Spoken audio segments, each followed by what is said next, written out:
حي على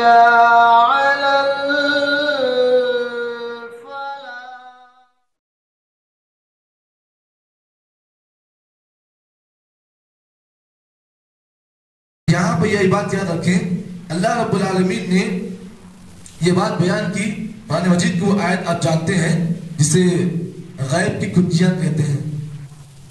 غیب کی 5 چابیاں ہیں، مفاتیح الغیب 5، غیب کی 5 چابیاں، مطلب یہ ہے کہ غیب جو ہے، علم غیب ایک تالا ہے، علم غیب ایک تالا ہے، اس کی 5 چابیاں ہیں۔ کیا مطلب؟ اللہ تعالیٰ غیب کی باتیں جانتا ہے نا، تو غیب کا علم ایک تالا ہے، اس تالے کی کل 5 چابیاں ہیں۔ اللہ نے قرآن مجید کی آیت میں ان 5 چابیوں کا ذکر کیا ہے۔ ان اللہ عنده علم الساعة وينزل الغيث ويعلم ما في الارحام وما تدري نفس ماذا تكسب غدا وما تدري نفس بأي ارض تموت۔ یہ 5 غیب کی چابیاں ہیں۔ پہلی چابی اللہ فرماتے ہیں ان اللہ عنده علم الساعة، قیامت کا علم اللہ کے پاس ہے۔ مطلب کیا ہے؟ قیامت کب آئے گی، کس گھڑی آئے گی، کس لمحہ آئے گی، اس کا علم صرف اللہ کے پاس ہے۔ دوسری چیز ان اللہ عنده علم الساعة وينزل الغيث، بارش کب نازل ہوگی، کس زمین پر ہوگی، کتنی مقدار میں ہوگی، اس کا علم اللہ کے پاس ہے۔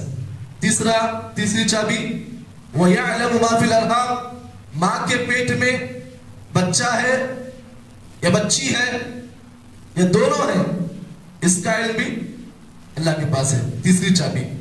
چوتھی چابی وَمَا تَدْرِي نَفْسٌ مَاذَا تَكْسِبُ غَدًا، کہ انسان اس زمین پر کتنا کمائے گا، کیا کیا کمائے گا، اس کا علم اللہ کے پاس ہے۔ 4 چابیاں۔ 5ویں چابی وَمَا تَدْرِي نَفْسٌ بِأَيِّ أَرْضٍ تَمُوتُ، کون سا انسان کس زمین پر اس کی موت ہوگی، محبوب نگر میں ہوگی، حیدرآباد میں ہوگی، دہلی میں ہوگی یا کہیں اور ہوگی، اللہ تعالیٰ کے پاس اس کا علم ہے۔ آپ یہ بات جان لیں کہ انسان کی موت جہاں لکھی گئی ہے انسان کو وہاں پر لے جائے گی۔ اگر آپ کی موت آپ کے گھر میں لکھی ہوئی ہے تو آپ کسی بہانے گھر کو جا کے مریں گے۔ اگر آپ کی موت مسجد میں لکھی ہے تو کسی بہانے آپ مسجد کو آئیں گے، وہاں پر آپ کی موت واقع ہو جائے گی۔ انسان ہزاروں کوشش کرتے نہیں مجھے گھر میں موت نہیں آنا ہے، اگر اللہ لکھ دیا کہ نہیں اسی گھر میں موت ہونے والی ہے، ہو کر رہے گی۔ یہ اللہ نے دستور بنایا ہے، یہ پورا اللہ نے ایک سانچہ بنایا ہے۔ تو اس آیت میں اللہ رب العالمین نے جو آیت میں نے آپ کے سامنے پیش کی، اس میں غیب کی 5 چابیوں کو ذکر کیا۔ اس میں سے ایک چیز یہ بھی ہے کہ اللہ تعالیٰ نے انسان کی تقدیر میں یہ بھی لکھا ہے کہ کون سا انسان کہاں مرے گا، اللہ نے اس کی وضاحت کر دی ہے۔ تو اس آیت سے بھی ہمیں اور آپ کو یہ بات معلوم ہوئی کہ اگر اللہ نے کسی انسان کی موت اگر میدان جہاد میں، اگر اللہ راستے جہاد میں اللہ نے لکھی ہے تو انسان کی موت وہیں پر ہوگی۔ اگر اللہ نے کسی انسان کی موت اسی حالت میں لکھی کہ انسان تجارت کے لیے کہیں جا رہا ہے، بزنس کے لیے کہیں جا رہا ہے، اگر بیچ راستے میں اللہ نے مقدم میں لکھا ہے کہ اس کی موت وہیں پر ہوگی تو موت اس کی وہیں پر ہو کر رہے گی، کسی بہانے آئے گی، یا پھر آپ کو بیماری کی بہانے آئے گی، یا پھر ڈائریکٹ آپ کا جان آپ کی چلی جائے گی۔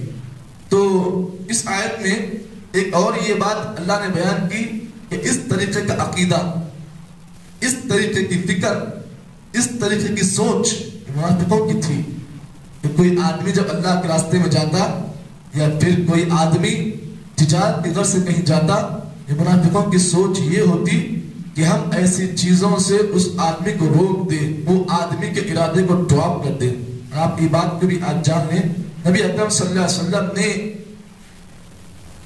اپنے ایمان والوں کو، آپ صلی اللہ علیہ وسلم نے اپنی امت کے لوگوں کو اللہ تعالیٰ نے ہر معاملے میں کافروں کی، یہودیوں کی مشابہہ سے روکا ہے، چاہے وہ داڑھی کا معاملہ ہو، چاہے وہ کوئی اور معاملہ ہو۔ اللہ کے نبی صلی اللہ علیہ وسلم نے اپنی امت کے لوگوں کو یہودیوں کی اور کافروں کی کاپی کرنے سے آپ نے روکا ہے. اور جہاں پر اللہ کے نبی صلی اللہ علیہ وسلم نے کافروں اور منافقوں کی اور یہودیوں کی مشابہت سے روکا، وہیں پر اللہ کے نبی صلی اللہ علیہ وسلم نے عقیدے کے اندر نفاق سے آپ نے روکا ہے. یہ بات یاد رکھیں کہ انسان کو جنت پہ لے جانے والے جو اعمال ہیں اس میں عقیدہ بہت بڑی بنیادی بات ہے.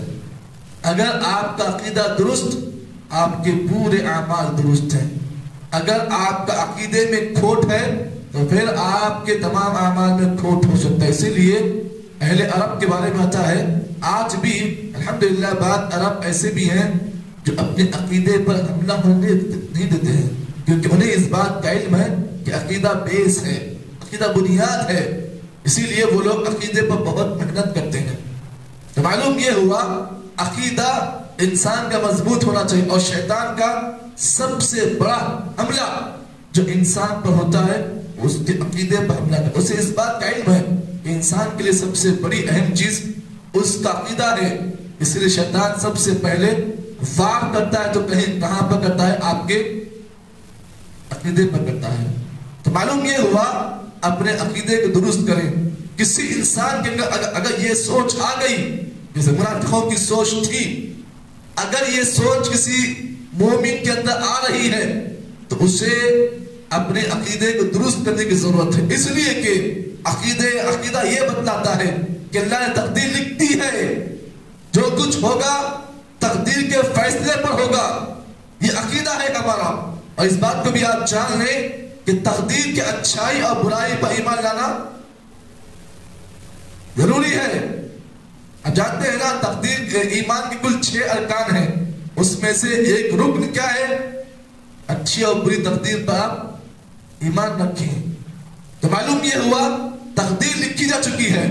تقدیر میں جو اچھی چیزیں ہیں وہ بھی ہو کر رہے گی، تقدیر میں جو بری چیزیں ہیں وہ بھی ہو کر رہے گی. تو تقدیر کا جو فیصلہ ہے چاہے اچھا ہو یا برا ہو اس کو ماننا یہ میرے اور آپ کے ایمان کی سلامتی ہے. اس کو نہ ماننا یہ میرے اور آپ کے ایمان کا نقصان ہے. تو اللہ نے اس آیت میں آخر میں جو لفظ استعمال کیا وہ کیا ہے؟ واللہ یحیی و یمیت. اللہ کی ذات وہ ہے جو زندگی دیتا بھی ہے اور موت بھی دیتا ہے. تو اللہ تعالیٰ انسان کو آزماتا ہے زندگی دے کر بھی اور زندگی چھین کر بھی. اللہ نے اس آیت میں انہی باتوں کی وضاحت کی ہے. آگے اللہ نے ایک اور آیت جو پیش کی ہے انشاءاللہ بڑی اہم بات اللہ نے اس میں بیان کی ہے کہ کسی انسان کو اگر اللہ تعالیٰ نے اللہ کے راستے میں جہاد کرتے ہوئے اگر موت دے دی تو انسان کے لیے اس میں بہت بہتری ہے. تو انشاءاللہ کل کے درس میں آپ کے سامنے اس کی وضاحت کی جائے گی. اللہ سے دعا ہے کہ اللہ تعالیٰ مجھے اور آپ کو جتنی باتیں بتائی گئی ہیں ان تمام باتوں کے مطابق اللہ تعالیٰ عمل کی توفیق عطا فرمائے.